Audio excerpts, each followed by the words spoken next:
नमस्कार साथियों, स्वागत है आपका दृष्टि आईएएस के इन फोकस प्रोग्राम में। मेरा नाम है मनीष। सिंधु घाटी सभ्यता के प्रथम स्थल की खोज वर्ष 1921 में दयाराम साहनी द्वारा की गई थी और प्रथम स्थल था हड़प्पा। इसलिए सिंधु घाटी सभ्यता को कई बार हड़प्पा सभ्यता भी कह दिया जाता है। अगले ही वर्ष यानी 1922 में इसके दूसरे महत्वपूर्ण स्थल मोहनजोदड़ो की खोज राखलदास बनर्जी द्वारा की गई। साथ ही इस सभ्यता के बारे में जो जानकारी प्राप्त हुई जनता को, वो 1924 में हुई, जब जॉन मार्शल ने इस सभ्यता को लेकर के एक महत्वपूर्ण लेख लिखा। अब तक इस सभ्यता से संबंधित लगभग 2000 स्थलों का पता लग चुका है, लेकिन इसके बावजूद भी सिंधु घाटी सभ्यता के बारे में हमारी जो जानकारी है वो इसलिए सीमित हो जाती है क्योंकि इससे संबंधित लिपि को अभी पढ़ा नहीं जा सका है।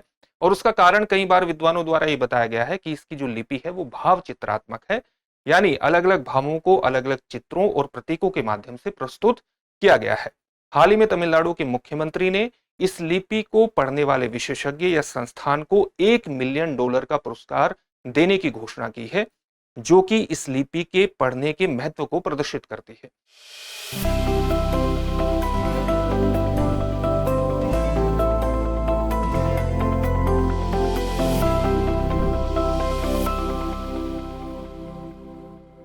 आज हम सिंधु घाटी सभ्यता की लिपि के बारे में सामान्य जानकारी हासिल करेंगे और क्या इस लिपि का द्रविड़ भाषा से किसी प्रकार का कोई संबंध है, द्रविड़ सभ्यता और संस्कृति से भी किसी प्रकार का संबंध है, इस विषय को भी तलाशने का प्रयास करेंगे। सबसे पहले देखते हैं कि इस पूरे टॉपिक के अंतर्गत किन पक्षों पर बात होगी। सबसे पहले खबर को हमें विस्तार से जानना है। इसके बाद हम देखेंगे कि सिंधु घाटी सभ्यता के बारे में सामान्य जानकारी हासिल करेंगे और इसके बारे में सामान्य जानकारी हासिल करने के बाद सिंधु लिपि के पढ़े जाने के महत्व को भी समझने का प्रयास करेंगे। अगर हम सिंधु लिपि को पढ़ लेते हैं, उसे समझने में सक्षम हो जाते हैं, तो किस प्रकार का उसका महत्व होने वाला है। साथ ही एक द्रविड़ हाइपोथेसिस पर भी चर्चा की जाती है, जो कि द्रविड़ जो सभ्यता थी, जो दक्षिण भारत में विशेष तौर से प्रचलित थी, उसका संबंध सिंधु घाटी सभ्यता से भी जोड़ा जाता है अलग अलग प्रतीक चिन्हों के माध्यम से। तो ये द्रविड़ हाइपोथेसिस क्या है, इसको जानने का प्रयास करेंगे। सिंधु लिपि पर हाल का कार्य किस प्रकार से किया गया है, जो कि तमिलनाडु का पुरातत्व विभाग है, उसने सिंधु लिपि को पढ़ने के अंतर्गत हाल में किस प्रकार के कार्य किए हैं। साथ ही इन कार्यों के अंतर्गत ग्राफिटी और लिपि के अंतर को समझना महत्वपूर्ण हो जाता है। और जो प्रोजेक्ट तमिलनाडु ने शुरू किया है, उसके पुरातत्व विभाग ने शुरू किया है, उसकी पृष्ठभूमि के अंतर्गत दस्तावेजीकरण और डिजिटलीकरण का विशेष महत्व क्या है, इस पर भी बात होगी। साथ ही इंडस वैली सिविलाइजेशन यानी सिंधु घाटी सभ्यता और दक्षिण भारत के बीच किस प्रकार के सांस्कृतिक संबंध रहे थे या नहीं रहे थे, या किसी प्रकार के हमें संकेत प्राप्त होते हैं या नहीं होते हैं, उस पर भी चर्चा करेंगे। और अंत में आपके लिए एक अभ्यास प्रश्न होगा, जिसका उत्तर आपको कमेंट बॉक्स में कमेंट करके देना होगा। ये जो पूरा विषय है यूपीएससी की मुख्य परीक्षा की सामान्य अध्ययन प्रश्न पत्र 1 से जुड़ता है, उसके भारतीय इतिहास या संस्कृति जैसे खंडों से जोड़ करके आप इसे देख सकते हैं। हम अपने प्रोग्राम में आगे बढ़े उससे पहले आप हमारे चैनल को सब्सक्राइब जरूर करिए और बेल आइकन दबाइए, ताकि सभी प्रोग्राम का नोटिफिकेशन आपको मिल सके। इन प्रोग्राम से आप जुड़े, इनका लाभ उठाएं। साथ ही इन सभी प्रोग्राम की पीडीएफ फाइल आपको इन फोकस दृष्टि आईएएस के टेलीग्राम चैनल पर उपलब्ध कराई जा रही है। डिस्क्रिप्शन में दिए गए लिंक पर जाकर आप पीडीएफ फाइल डाउनलोड कर सकते हैं। अब खबर को विस्तार से समझते हैं, और खबर यही है कि तमिलनाडु के मुख्यमंत्री एमके स्टालिन द्वारा हाल ही में एक घोषणा की गई है। घोषणा कब की है? घोषणा 5 जनवरी की है। और घोषणा क्या है? घोषणा यही है कि अगर कोई भी विशेषज्ञ या कोई संस्था सिंधु घाटी सभ्यता की लिपि को सफलतापूर्वक पढ़ने में सक्षम हो जाएगा, तो उसे $1 मिलियन का पुरस्कार प्रदान किया जाएगा। ये घोषणा उन्होंने एक अंतर्राष्ट्रीय सम्मेलन के उद्घाटन के दौरान की, जो कि सिंधु घाटी सभ्यता के शताब्दी वर्ष से संबंधित था। शताब्दी वर्ष 1924 में कैसा आया? उस 1924 में आने का एक कारण है, जैसे 1921 में पहले स्थल हड़प्पा की खोज हो गई थी, जो कि दयाराम साहनी ने की थी। इसके बाद 1922 में मोहनजोदड़ो की भी खोज हो गई थी, जो कि राखलदास बनर्जी द्वारा की गई थी। लेकिन वर्ष 1924 में इस पर एक आर्टिकल प्रकाशित किया जॉन मॉर्सल ने, जिससे इस सभ्यता के बारे में हमें जानकारी प्राप्त होती है। और इसलिए शताब्दी वर्ष सामान्यतः आप ये कह सकते हैं 1924-25 में मनाया जाता है। तो इसी शताब्दी वर्ष के अवसर पर उन्होंने ये घोषणा की है, और 1924 में पहली बार ही ये चीजें प्रकाशित हुई थी जॉन मार्शल के द्वारा, और इसलिए इसका शताब्दी वर्ष आता है। तो इस पर संपूर्ण रूप से चर्चा करेंगे, लेकिन उससे पहले आपके लिए एक महत्वपूर्ण सूचना है, और सूचना यही है कि दृष्टि आईएएस मुखर्जी नगर की सभी क्लासेस नोएडा में शिफ्ट हो चुकी हैं। नोएडा में 2 महत्वपूर्ण बैच प्रारंभ होने वाले हैं। एक इंग्लिश माध्यम का जो बैच है वो प्रारंभ हो चुका है, लेकिन उसमें एडमिशन आरंभ है अभी भी, तो आप इसमें एडमिशन ले सकते हैं। हिंदी माध्यम का जो आईएएस जीएस फाउंडेशन बैच है, कि 16 जनवरी से प्रारंभ होने वाला है, जिसका समय है सुबह 11:30 बजे। आप 8750187501 पर कॉल भी कर सकते हैं इनमें एडमिशन लेने के लिए। जयपुर में IAS GS foundation batch Hindi माध्यम का 16 जनवरी 2025 से प्रारंभ होगा, जिसका समय होगा शाम को 5:30 बजे। इसके लिए भी आप 8750187501 पर कॉल कर सकते हैं, इन बैचेस में एडमिशन ले सकते हैं और सफलता की दिशा में आगे बढ़ सकते हैं। अब सिंधु घाटी सभ्यता के बारे में सामान्य जानकारी हासिल कर लेते हैं। सिंधु घाटी सभ्यता को हड़प्पा सभ्यता भी कहा जाता है और उसका कारण अभी आपको बताया गया था कि 1921 में जब इसके पहले स्थल की खोज हुई तो वो स्थल था हड़प्पा, इसलिए इसको हड़प्पा स्थल भी कह देते हैं। इसकी जो खोज हुई है, इसके जो स्थल हैं सिंधु घाटी सभ्यता के, ये न केवल पाकिस्तान में मिले हैं बल्कि आधुनिक भारत में भी मिले हैं और अफगानिस्तान में भी प्राप्त हुए हैं। और इसका विस्तार आप देखिए कि अफगानिस्तान के क्षेत्र से लेकर बलूचिस्तान के क्षेत्र से लेकर के पश्चिम उत्तर प्रदेश और दक्षिण उत्तर में जम्मू से लेकर के, जम्मू कश्मीर से लेकर के आप कह सकते हैं दक्षिण गुजरात, और हाल ही में कुछ स्थलों की जो प्राप्ति हुई है वो उत्तरी महाराष्ट्र से भी होती है।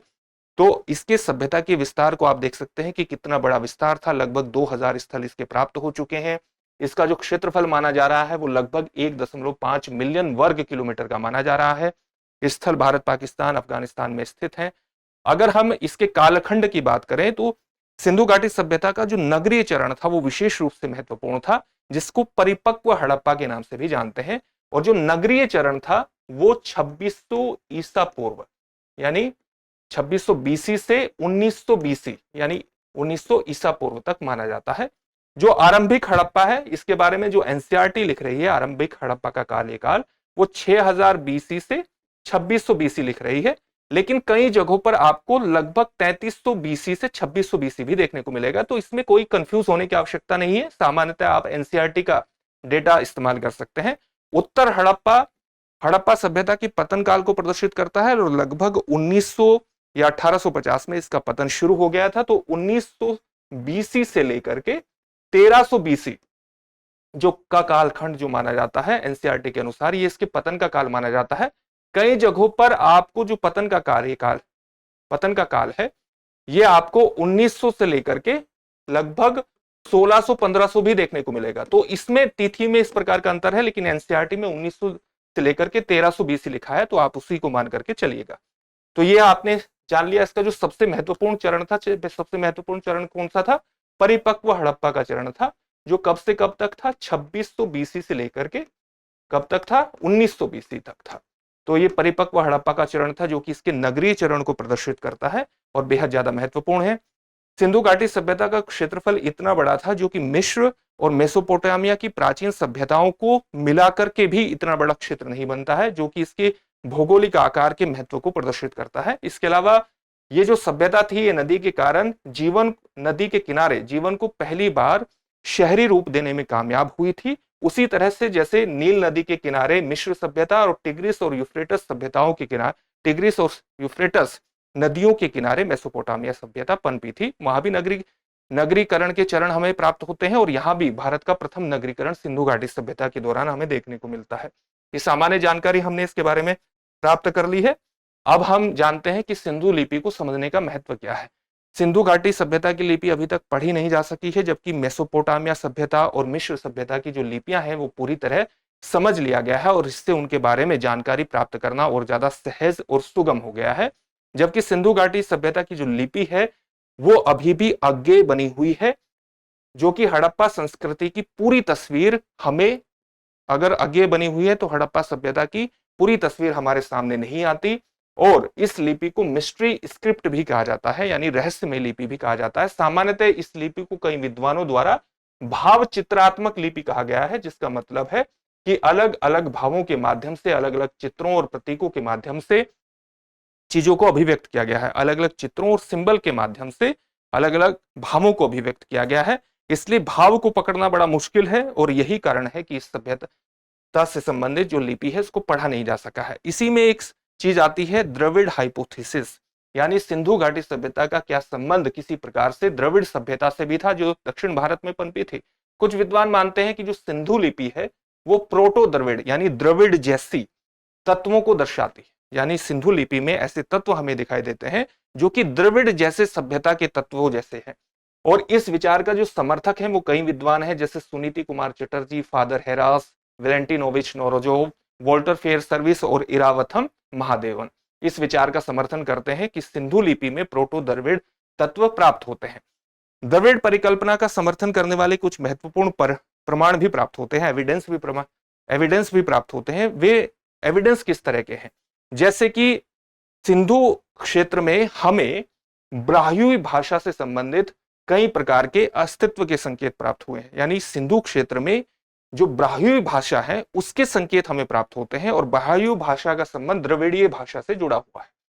इसी प्रकार से हमें ऋग्वेद में भी द्रविड़ ऋण शब्द प्राप्त होते हैं। द्रविड़ ऋण शब्द का मतलब हुआ एक भाषा से दूसरी भाषा में लाए गए शब्द, उनको ऋण शब्द भी कई बार कहा जाता है। और दूसरी भाषा में जब ये शब्द आते हैं तो उस भाषा के उच्चारण और व्याकरण के हिसाब से उनमें कई तरह के परिवर्तन भी आते हैं।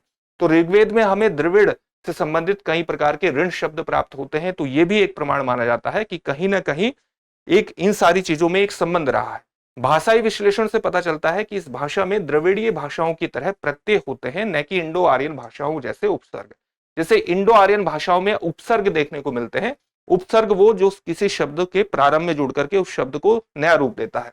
जैसे एक शब्द है बल्ब, बल, अगर हम इसके शुरू में प्र जोड़ दें तो ये हो जाएगा प्रबल। तो प्र क्या हुआ? प्र हुआ उपसर्ग। इसी प्रकार से कुछ शब्दों में उप प्रत्यय जोड़े जाते हैं, जैसे ता, ता एक प्रत्यय है, अगर हम प्रबल में ता जोड़ दें तो ये प्रबलता हो जाएगा और जो ता है यहां पर प्रत्यय को अभिव्यक्त करता है।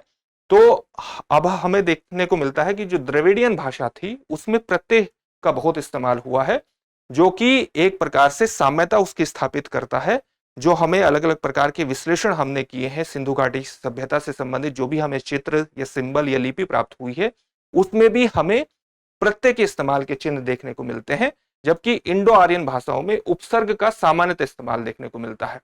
लेकिन इस पर भी अभी विवाद है, और विवाद यही है कि महत्वपूर्ण प्रमाणों के साथ ये सिद्धांत मौजूद तो है, परंतु अभी भी ये बहस का विषय है। और विद्वानों का मानना है कि जो द्रविड़ परिकल्पना है इसको प्रूव करने के लिए अभी और अधिक एविडेंस की, प्रमाण की और विशेषज्ञता की और एक प्रकार से रिसर्च की आवश्यकता है।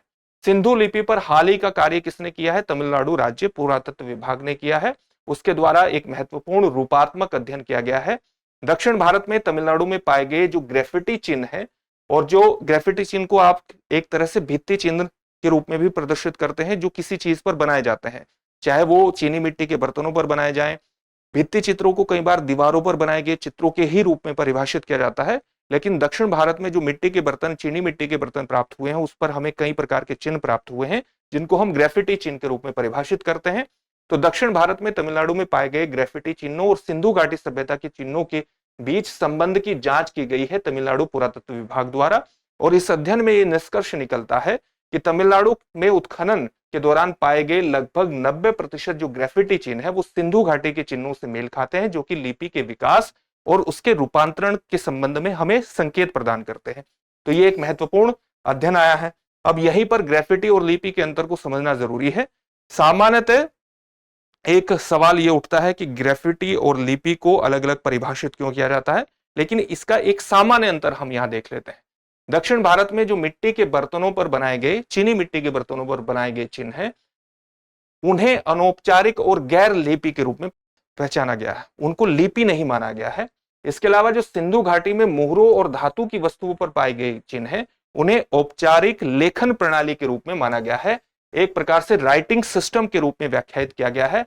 और यह माना जाता है कि जो ये राइटिंग सिस्टम था सिंधु घाटी सभ्यता का, इस राइटिंग सिस्टम के ही ये कई प्रकार की भाषाओं को अभिव्यक्त करता है, जिसमें से एक भाषा है द्रविड़ भाषा। तो यह भी माना जा रहा है अलग अलग विद्वानों द्वारा। लेकिन इसमें साथ ही यह भी माना जाता है कि भले ही दोनों में, ग्रेफिटी में और लिपि, ये अलग अलग मानी जाती हों, लेकिन दोनों में कई प्रकार के चिन्ह ऐसे हैं जो अप्रकट चिन्ह है, जो इस बात का संकेत देते हैं कि ये शायद एक ही सांस्कृतिक समूह से कहीं ना कहीं संबंधित रहे हैं। यह अंतर आप समझ गए, ग्रेफिटी और लिपि का अंतर, और इसमें कई प्रकार के समानताएं भी स्थापित होती हैं। अब हम उस जो ये प्रोजेक्ट है तमिलनाडु पुरातत्व विभाग का, उसमें दस्तावेजीकरण किस प्रकार से हुआ उसको देख लेते हैं। इस पूरे प्रोजेक्ट का उद्देश्य ये रहा है कि तमिलनाडु में पाए गए ग्रेफिटी और तमिल ब्राह्मी, जिसको तमिली भी कहा जाता है, लिखे बर्तनों को दस्तावेजित किया जाए, उनकी आपस में तुलना की जाए और साथ ही इन चिन्हों की तुलना सिंधु लिपि से भी किया जाए। परियोजना ने 140 स्थलों को कवर किया है और 15,184 ग्रेफिटी वाले बर्तनों को दस्तावेजित किया, उनको डॉक्यूमेंटेशन किया, जिसमें 2107 चिन्हों को 42 आधार चिन्हों, 544 वेरिएशंस यानी रूपांतरण और 1521 संयोजनों के रूप में वर्गीकृत कर दिया। यानी आप ये दिखाता है कि कितने बड़े स्केल पर काम किया गया है, दोनों में एक प्रकार से कहीं ना कहीं साम्यता स्थापित करने के लिए, पता लगाने के लिए लिपि के बारे में। इन चिन्हों में लगभग 60% के समान चिन्ह सिंधु लिपि में पाए गए हैं, जिनमें से कुछ संकेत मिलता है कि ये चिन्ह शायद विकास की कहीं ना कहीं प्रक्रिया में थे और दोनों द्रविड़ सभ्यता और सिंधु घाटी सभ्यता के बीच कहीं ना कहीं एक प्रकार की समानता हो सकती है। इस प्रकार के हमें चिन्ह प्राप्त होते हैं। एक सांस्कृतिक संपर्क इन दोनों में हो सकता है, दक्षिण भारत में और इंडस वैली सिविलाइजेशन में। अध्ययन में यह संभावना सीधे तौर पर जताई गई है कि सिंधु घाटी और दक्षिण भारत के बीच सांस्कृतिक आदान प्रदान हो सकता है। हालांकि इस पर अभी और ज्यादा कार्य करने की आवश्यकता है, ठोस प्रमाणों की आवश्यकता है। जो हाल ही में कई प्रकार के अध्ययन आए हैं, नए नए अध्ययन आए हैं, उसने ये भी कहा है कि जो सिंधु घाटी का ताम्र युग है, यानी जो नीचे का काल है, और दक्षिण भारत का जो लोह युग है, जिसकी शुरुआत सामान्यतः 1000 ईसा पूर्व की मानी जाती है, ये दोनों समकक्ष हो सकते हैं, यानी इन दोनों का काल आपस में संयोजित हो सकता है, ऐसा संभव है। पहले जो कालक्रम माना जा रहा था, अब नए कालक्रम माने जा रहे हैं, जो कहीं ना कहीं ये दिखाते हैं कि दोनों के बीच, यानी दक्षिण भारत के लोह युग और सिंधु घाटी के ताम्र युग में एक समकक्षता आ सकती है। और अगर इन दोनों का जो टाइम पीरियड है वो आपस में कहीं ना कहीं मिलता हुआ दिखाई देता है, तो इनमें सांस्कृतिक आदान प्रदान की प्रक्रिया भी संभव हो सकती है। दक्षिण भारतीय लोह युग की कब्रों से कार्नेलियन और एगेट के मोती, बीड्स और उच्च टिन कांस्य वस्तुएं प्राप्त हुई हैं, जो कि उत्तर और सिंधु घाटी से संपर्क को प्रदर्शित करती है कहीं ना कहीं। तो ये भी प्रमाण प्रस्तुत किए गए हैं। तो ये भी एक हाइपोथेसिस है, लेकिन इस हाइपोथेसिस के पक्ष में कुछ प्रमाण है, लेकिन इसके बावजूद भी इस पूरे विषय पर और अधिक अध्ययन की आवश्यकता है, और अधिक ठोस प्रमाणों की आवश्यकता है, और ज्यादा विशेषज्ञता की आवश्यकता है, जो कि लगातार चल रहा है। और इसी कारण से तमिलनाडु के मुख्यमंत्री ने $1 मिलियन की घोषणा की है। जो भी विशेषज्ञ या संस्था सिंधु घाटी सभ्यता की लिपि को पढ़ने में सक्षम हो जाएगा, तो हो सकता है कि इस प्राचीन सभ्यता के बारे में नई जानकारी हमारे सामने आए भविष्य में। इससे संबंधित एक प्रश्न देख लेते हैं। किस विद्वान ने यह तर्क दिया कि सिंधु लिपि के अंतर्गत आद्य द्रविड़ यानी द्रविड़ जैसे संदर्भ प्राप्त होते हैं? आपके ऑप्शन है Suniti Kumar Chatterji, Iravatham Mahadevan, Walter Fairservis या उपर्युक्त सभी। इस प्रश्न का उत्तर आप हमें कमेंट बॉक्स में कमेंट करके जरूर दीजिए। फिर से एक नए सेशन में आपसे मुलाकात होगी। धन्यवाद। डियर व्यूअर्स, अपने एग्जाम की तैयारी को और बेहतर करने के लिए हमारे चैनल को लाइक, शेयर और सब्सक्राइब करना न भूलें।